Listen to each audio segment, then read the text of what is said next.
Today we're going to be diving back into the Unearthed Arcana as we look at the Oath of Heroism Paladin. So get ready to pick up a pair of short swords, fish for crits, and smite with reckless abandon here on Rolling with Advantage.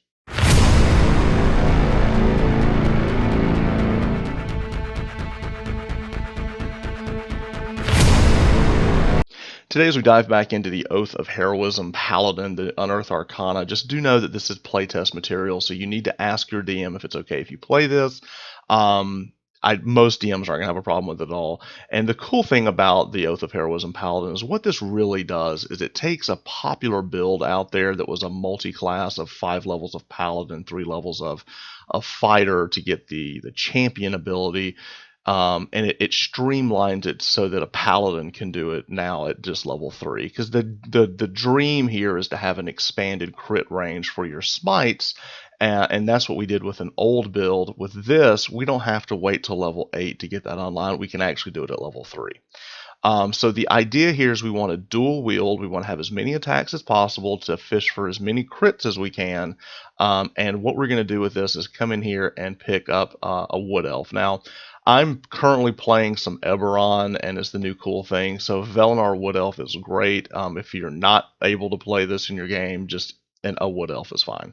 The reason I like elves is we get the plus to dexterity. I also really like this ability that the Velenar get, where their walking speed is increased by a little 5 feet. And it may not sound like much, but when you're really trying to close the gap in combat, every little bit helps. My home game is a tactical game, so I like to have a little extra movement. We also pick up some proficiencies, typical elf stuff, and I also like the Mask of the Wild, being able to hide really easily. A sneaky dex-based paladin is fun to play. So that's my race choice. Now for class, we're going to pick the path of Oath of Heroism Paladin. And what this allows us to do is with our channel divinity, we get 2 things. We get the ability as a bonus action to get advantage on our strength and dexterity checks for 10 minutes. Cool ability, nice thing to have in the back pocket, but not the reason to play this. The reason we're playing this is for Legendary Strike. You can do this as a bonus action, and for the next minute, your crit range, it goes from, it becomes 19 or 20. So this is the champion fighter ability. We can pick this up as our channel divinity at level 3. So we get on a limited base, we get this ability to get our crit range. This is huge. So at level 3, I can already have basically the combo is up where I can dual wield, I can run up, try to hit somebody, and then I get the expanded crit range to try to hit Divine Smite. Now remember, Divine Smite, how this works is I can burn a spell slot to push an extra 2d8 damage in. Now it goes up every level, like so for a second level spell, I'll get an extra d8, so 3d8 damage. But I don't choose to do this until after I've rolled the dice. So once I see what I rolled, I can then choose to Divine Smite. So if I run up and I roll a crit, I'm like, I would like to Divine Smite, and instead of 2d8, I'm now doing 48 smite damage. So your weapon and your smite damage is doubled. So a 3rd level smite that you get, actually, you can do this technically at 2nd level, but we're talking about the channel divinity. You can push out a lot of damage. Just with a one-hander that is a d6, we get an additional d6 for doing the crit, 2d8 for smite, another 2d8 for the crit. So you're doing 2d6, 48 damage. We can do that at level 2. We can do it more often at level 3, basically. And it just kind of snowballs from there. Now, oath spells, we get Expeditious Retreat, which is really cool because that allows us to move around. It's one of those spells that I think a lot of people sleep on. I really like. Guiding Bolt is a fantastic spell. I'm kind of surprised to see it in this kit. But the ability to have a huge ranged attack off a paladin is great. Enhanced ability is fantastic. At 9th level, we get haste, and then you get freedom of movement. All of these things are really good for someone who doesn't want to be hampered, move around the battlefield super fast, and just dual wield. I love this. I played a Fury Warrior in WoW way back in the day, and this kind of makes me feel like I'm running around, hacking people up again. So that's super cool. So we come down here, typical Paladin stuff. The reason that we are going with the Elf, not just for the dexterity, but we're also going to pick up this feat, Elven Accuracy. Allows us to put an extra point in dexterity.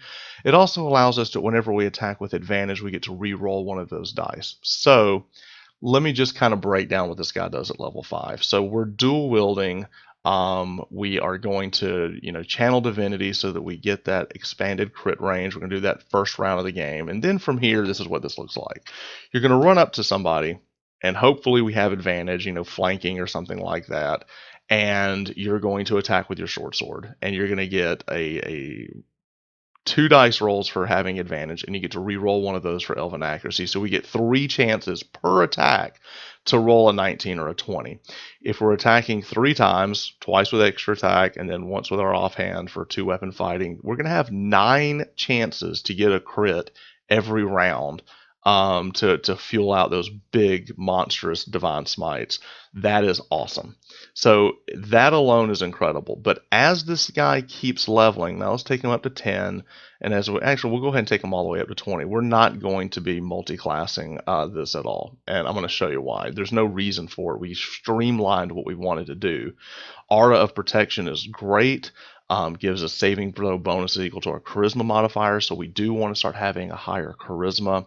Mighty Deed. Okay, so I love this ability. What this allows us to do is anytime you score a critical hit or reduce a creature to 0 hit points, choose one or more creatures you can see within 30 feet up to a number equal to your charisma modifier, and all those chosen creatures are affected by one of the following effects. They either get temporary hit points, which is huge, D6 plus your charisma modifier, or they have to make a DC or be frightened against you. And you can do this once a turn, which is insane. So let's just say, for the sake, you've got a 14 charisma.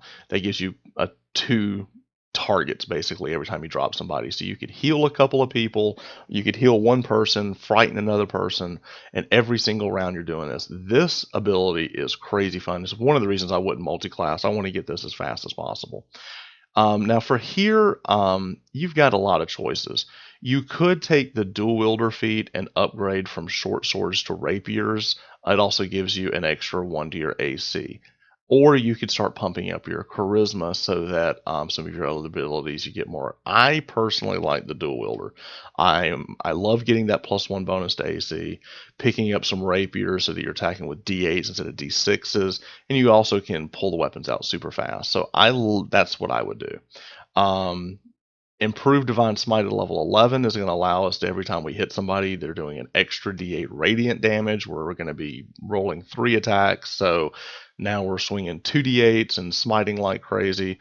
Just keeps getting better. And then from here, your final, if you do make it this high, I think I would max out my charisma. I really like this Mighty Deed, and being able to hit as many people as I can with that, have it be more effective is super cool. And then, Cleansing Touch, Glorious Defense, all of these are great abilities that kind of round out the characters, particularly this one.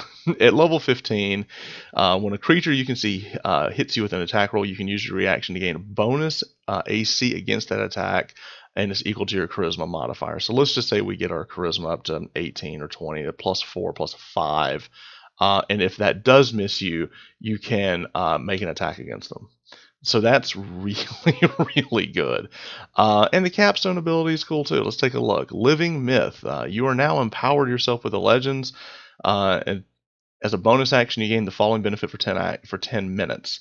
You are blessed with otherworldly comeliness, gaining advantage on all charisma checks.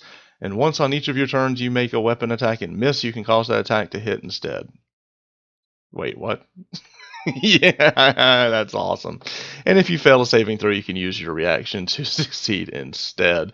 If you're playing a high level game and you're going to get to level 20, this is a pretty good capstone ability. All right, so here's our character. Now for spells, typical paladin fare. I love the fact that with the oath, we're getting enhanced ability, guiding bolt. I love haste. Freedom of movement is fantastic. And then if you really want to go ham with the dual wielding thing, one of the spells that you can pick up is Divine Favor. You can get that really early. It's a level 1 spell. So I think we can cast this at level 2. So if you have time to prep, you could, use your, divine to get your favor to get your extra damage. So an extra D4 radiant damage on a hit for every time you attack. So if you really just want to go crazy with it and kind of set up the attack beforehand, you could channel divinity, then do this, run in, and then all of a sudden you've got a lot of craziness going on. I don't like prepping that much, but if you have time, you're about to jump in, you could kind of like get everything up and running and then jump in and do it. So this spell is one of those spells that looks really good on paper. I've actually played a paladin with this before, and it can get a little wonky depending on the encounter, whether or not I get to do this or not. Also, I don't like the fact that it's a concentration, so I can lose it if I take damage, which I may, since I'm going to be up in front. So mileage may vary on this. Pretty cool spell, though. For first level, it's not bad. I kind of would rather just have an extra smite, to be honest. So as we roll through, typical paladin fare, but the fact that I can pick up haste is fantastic. So that's it for the Oath of Heroism Paladin. If you have any thoughts, would build a little bit different, please leave a comment below. If you've played this, have any feedback, I'd love to hear what you've got to say. And until next time, keep rolling with advantage. Thanks.